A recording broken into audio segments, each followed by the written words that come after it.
everyone. I'm going to be reading a book called Duck, Duck, Goose. Written and illustrated by Tad Hills. And if you love my reading, please like, subscribe, and share. Definitely do not forget to hit the bell icon. Let's get started. Goose stood very still. He did not want to disturb the butterfly on his head. Just wait until Duck gets a look at this, he thought. Bluebird, have you seen Duck? He asked carefully. He's approaching from the west, said Bluebird, and he's not alone. Not alone? Honked Goose. And where's west? That way. Bluebird pointed and was gone.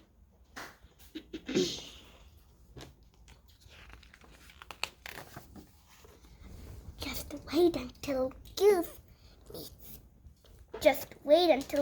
meets Thistle, Duck thought as he raced his new friend across the meadow.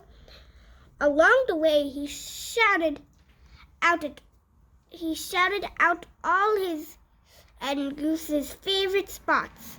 There's the lily pond and the shady thicket. Up ahead are puddles by the river. Oh, I love puddles! Thistle yelled and ran ahead. Wow, you sure are one fast duck, Duck called after her. I sure am. I'm probably the fastest duck in the whole wide world, the little duck boasted. Oh, so her name is Thistle. Just then, Goose heard twigs snap and leaves rustle. He watched his butterfly flutter away. Out of the bushes came Duck and Thistle. You missed it, Duck, said Goose. A butterfly was sitting on my head. Exciting news, said Duck. Are you sure it wasn't a moth? Thistle asked. Oh, yes, I'm sure, little Duck, Goose said. I'm not little, Thistle hollered. Goose, meet Thistle, Duck said. Nice to meet you, Thistle, Goose honked. How long is she staying? He whispered to Duck. Forever, said Duck happily. She just moved here. You know, Duck, Thistle said. Once, 3 butterflies landed on my head at the same time. She leapt in the air. 3 butterflies all at the same time? Isn't Thistle amazing? Goose, Duck quacked. Yeah, she's something all right. That's 2 more butterflies than you had, said Duck. I know I can add, mumbled Goose. Hey, I'm really good at math too, exclaimed Thistle. I'm probably the best.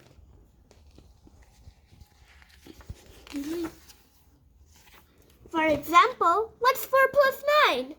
She asked. What's 4 plus 9, Goose? She asked. Think fast. And she kicked a puddle. Splash! 13, she yelled before Goose could answer. What about 6 plus 3? Splash, splash. 9, that's easy, Thistle shouted. What about 7 plus 2? Splash, splash, splash. 9 again.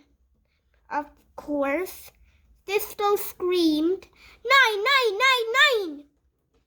I can't do math when I'm being splashed, sputtered Goose. Could we please play something else? I can hold my breath to sleep forever. Practically forever, boasted Thistle. Can you, Goose? Do I have to? Oh, come on, it'll be fun, quacked Duck. I'll time you. Fine, said Goose, and he took a big breath. So did Thistle. Duck counted 1 hippopotamus, 2 hippopotamus, all the way to 11 when Goose collapsed. I win, said Thistle, doing a little spin. You are so good at that. I bet you really could have lasted forever, exclaimed Duck. I'd like to see her try, groaned Goose.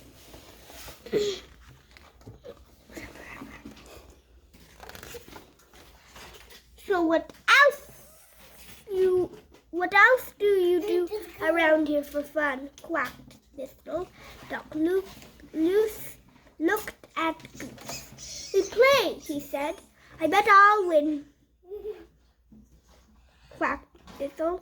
We run around the meadow or kick our ball, said Goose. There is no winning.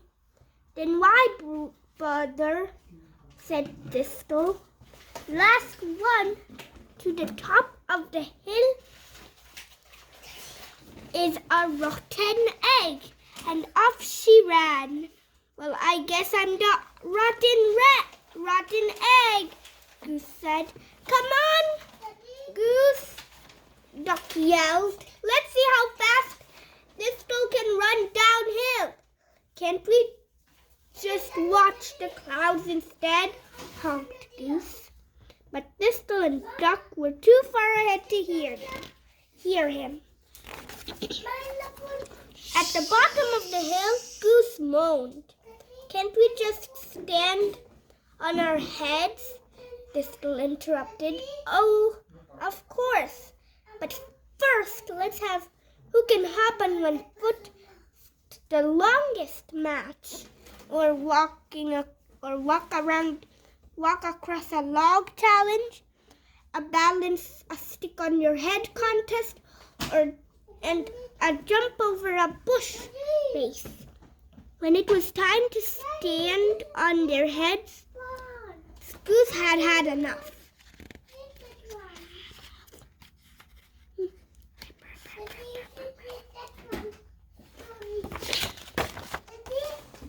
I'd rather look for butterflies, he said to himself.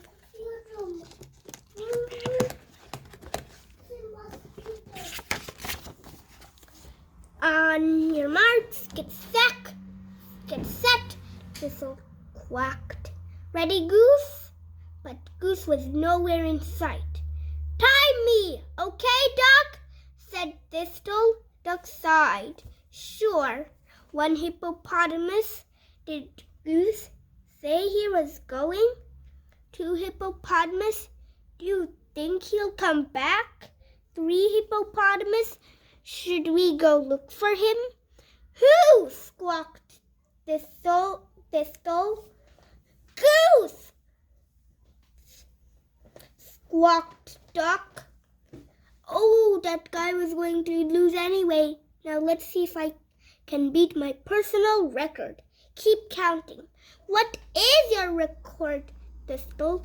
3,513 by 6 hippopotamus. Duck had enough. I can't believe you're leaving me upside down like this, cried Thistle as Duck headed off into the tall grass.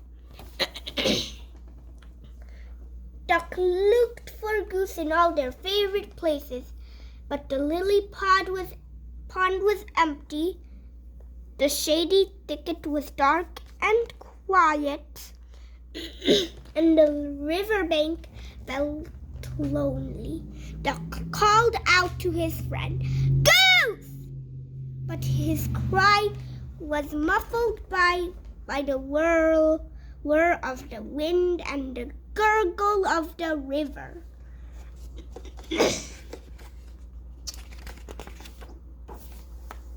At last, Duck hung his head and sat down by their favorite bush. "Oh, Goose, where are you?" he said, wishing that his friend could hear him. There is Goose.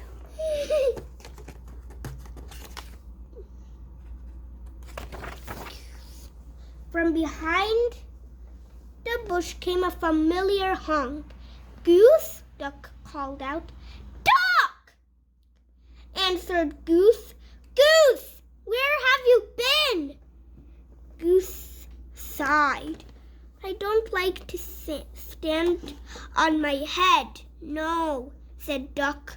"Actually, I don't either. And when I hold my breath too long, I get dizzy." "Me too," said Duck. "And walking across a log scares me."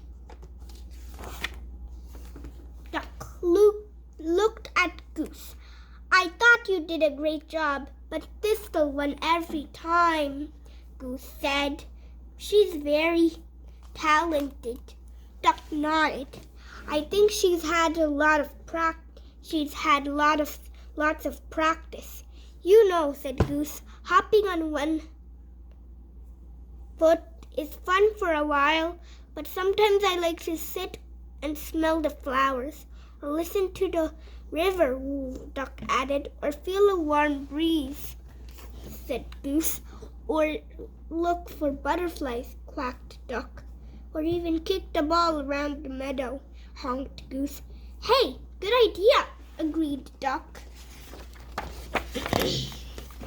Suddenly, out of the tall grass, Thistle appeared. "Wow, you guys are good hiders," she quacked. "And you're a good finder," said Goose. "What should we do now?" asked Thistle. "I think it's time for a nap," Goose said. Duck pretended to yawn. "I bet I can fall asleep faster than anyone." "Not faster than me," Goose said. I'm the fastest faller sleeper ever," Thistle bragged. "Okay," said Goose. "Whoever falls asleep first and sleeps the longest, it's the all-time best," Duck quacked. Champion napper," Goose honked. "In the whole wide world," shouted Thistle. And luckily for Duck and Goose, Thistle was. The end. Now time for the message. Olivia wants Duck and Goose for her birthday. Not the book. She's read the book. She loves the book. Now she wants Duck and Goose. Len Falconer. But the end. Bye-bye.